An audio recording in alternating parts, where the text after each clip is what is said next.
नमस्कार, आप देख रहे हैं द हिंद 24 न्यूज और मैं हूं आपके साथ साक्षी। आइए नजर डालते हैं आज की बड़ी खबरों की ओर। बिना कोई ओटीपी शेयर किए बैंकों से लाखों रुपए गायब हो जाते हैं। सिर पर हाथ रखे 3 बैंक ग्राहक। साइबर पुलिस में शिकायत दर्ज कराई गई। रिफंड की मांग को लेकर ग्राहकों ने बुधवार दोपहर बैंक मैनेजर का घेराव कर प्रदर्शन किया। यह घटना हरिश्चंद्रपुर 2 ब्लॉक मालियोर इलाके में एक निजी बैंक में हुई। पूर्वी बेलसूर गांव निवासी मोहम्मद पियारुल इस्लाम के 4 लाख, डुमुरिया इलाके के निवासी इशहाक अली के 1,15,000 और मालियों एक ग्राम पंचायत की मुखिया मोसम्मेद सेतारा खातून के पति अब्दुल रहमान के 4,48,800 रुपए बैंक से गायब हो गए हैं। कोई 2 माह से तो कोई 4 माह से बैंक मैनेजर से शिकायत कर रहा है। कोई प्रतिक्रिया न मिलने पर उन्होंने उस दिन उसके आसपास विरोध प्रदर्शन किया। सूचना मिलने पर हरिश्चंद्रपुर थाने की पुलिस आई और स्थिति को नियंत्रित किया। स्थानीय सूत्रों के मुताबिक उस निजी बैंक में उनका खाता है। वे कई वर्षों से व्यापार कर रहे हैं।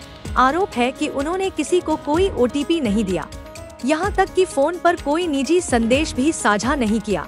इसके बावजूद खातों से लाखों रुपए गायब हो रहे हैं। इसे लेकर अन्य बैंक ग्राहक भी चिंतित हैं। यह कैसे हो गया, वे ऐसा नहीं सोचते। साइबर पुलिस स्टेशन में शिकायत के बाद बैंक अधिकारियों ने दोनों ग्राहकों को कुछ पैसे वापस कर दिए हैं, लेकिन बाइक वाले पैसे वापस नहीं कर रहे हैं। आरोप है कि उनका अकाउंट होल्ड कर दिया गया है। वे पैसों का लेन देन नहीं कर पा रहे हैं। सुनिए बैंक ग्राहक किस बारे में शिकायत कर रहे हैं। টাকাগুলো স্যার যাচ্ছে কথাই বা কিভাবে টাকাগুলো ওদের অ্যাকাউন্ট থেকে চলে যাচ্ছে অন্য জায়গায়? ওটিপি শেয়ার করার ফলে বা লিংকে ক্লিক করার ফলে। না স্যার, টাকাগুলো তো আপনার ব্যাংকে রেখেছেন। হ্যাঁ, তো এখানে কি কোনো সিকিউরিটি নেই আপনাদের ব্যাংকে? তো সিকিউর তো অবশ্যই আছে। তাহলে স্যার টাকাগুলো তাহলে সাধারণ মানুষের টাকাগুলো যাচ্ছে কোথায়? যে মানে শর্ট হয়ে যাচ্ছে আর কি করা যায়। মানে ওটিপি শেয়ার বা লিংকে ক্লিক করা। না, ওরা তো বলছে যে কোনো ওটিপি শেয়ার করেনি, কাউকে দেয়নি, হঠাৎ করে টাকাগুলো কেটে যাচ্ছে নাকি বলছেন? তার প্রুফ তো আমরা দিয়ে দিয়েছি। মানে প্রুফ কি দিয়েছেন আপনারা? লিখিত দিয়ে দিয়েছি। তার মধ্যে টাকা তো রিটার্ন করেছিলেন আপনারা? ওটা তো ফেরত ক্রেডিট, হ্যাঁ, ওটা তো আপনার হলো মানে আরবিআই গাইডলাইন অনুযায়ী যেটা করা। হ্যাঁ, আমরা টাকা রিটার্ন করেছিলেন, আবার টাকাগুলো এখন ব্যাংক অ্যাকাউন্ট হোল্ড হয়ে গেছে। যতটা রিকভার করতে পেরেছে সবটাই মনে করেন যে আপনার ক্রেডিট করে দিয়েছে। বাকি আমরা প্রচুর আতঙ্কে আছি, কারণ আমরা মানে কোনোভাবে আমরা সেফ মনে করছি না, সেফ ফিল করছি না এখানে ব্যাংকে টাকা রাখতে। আর আমরা মনে করছি যে আমরা মানে এই ব্যাংকে অ্যাকাউন্ট বন্ধ করে আমরা অন্য কোনো ব্যাংকে ট্রান্সফার করব। আর এখানে সবাই মানে যেভাবে টাকা কাটছে, 4 লাখ, কারো 2 লাখ, কারো 3 লাখ, 5 লাখ, এভাবে টাকা কেটে মানে একদম সাফ করে দিচ্ছে। আর ব্যাংকে কেউ আসছে, ব্যাংকে গিয়ে কথা বলছে, তো ব্যাংকে কোনো রকম কোনো হদিশ দিচ্ছে না টাকার। আজ নয় কাল পরশু এই করে শুধু ঘোরাতে আছে, মানে কোনো রকম কোনো হদিশ দিচ্ছে না ব্যাংকে।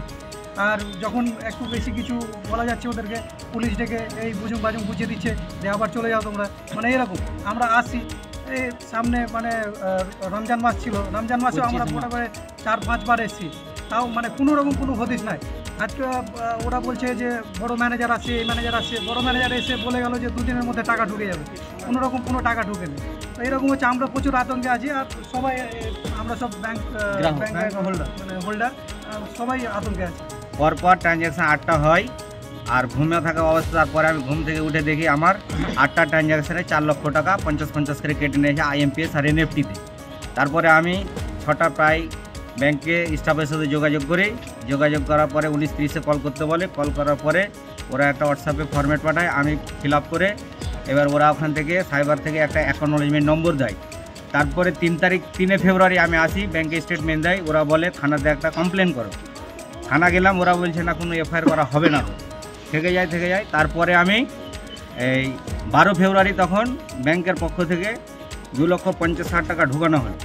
তারপরে 14 ফেব্রুয়ারি ফের 1.5 লাখ টাকা ঢুকানো হলো, দিয়ে আমার পুরা 4 লাখ টাকা ওই অ্যাকাউন্টে ঢুকানো হলো ক্রেডিট। এবং অ্যাকাউন্ট আমি 1 ফেব্রুয়ারি হোল্ড করা হয়েছে।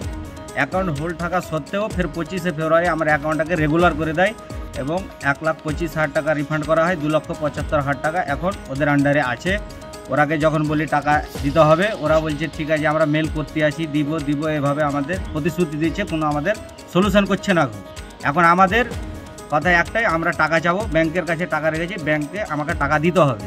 সে কোথা থেকে দিবে না দিবে আমি জানি না, টাকা আমি চাই।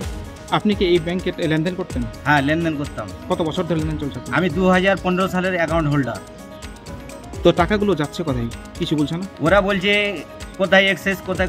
देखते रहिए द हिंद 24 न्यूज।